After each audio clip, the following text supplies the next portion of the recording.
Well, Carl, the president says that he believes China will make a deal because it needs to make a deal, but it all hinges on the G20 in less than 3 weeks. President Trump saying if President Xi declines a one-on-one meeting, new tariffs will take effect on the remaining $300 billion in Chinese imports. But in the case of de-escalation, Trump also teased one potential concession: relaxing restrictions on Huawei, the telecom giant that's currently subject to regulations that cripple its ability to do business here. But he says just like Huawei's smaller peer ZTE, he could potentially step in and remove those. Listen. ZTE, I did something with them where I closed them up, and they paid us as a country $1.2 billion fee. And we changed their board and changed their management. We allowed them to open. But ZTEs are much smaller. That was a $1.2 billion done in 1 week. That was, a good deal.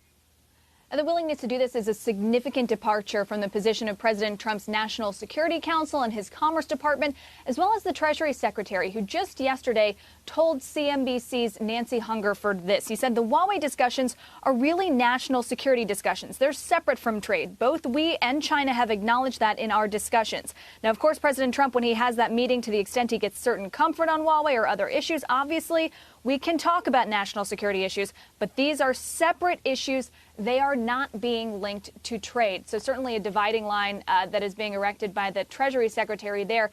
But President Trump's willingness to do that deal with Mexico over the weekend and remove tariffs there, Carl, it's being viewed by some as a sign of potential dovishness on behalf of the president toward China. But I'm told by 2 administration officials that the opposite could be true, that closing one source of volatility may embolden the president to hold out longer and exact more pain from China to get that deal, and that he has the leeway from the stock market and the business community now to do that. Kayla, what about the meeting or lack of a meeting for G20 end of the month? For investors that are hopeful that maybe Trump and Xi, who continue to say that they're very fond of each other and they greatly respect each other and they're even good friends, is it too much to hope for some sort of trade truce like we got at the last sort of grand meeting of leaders between the two?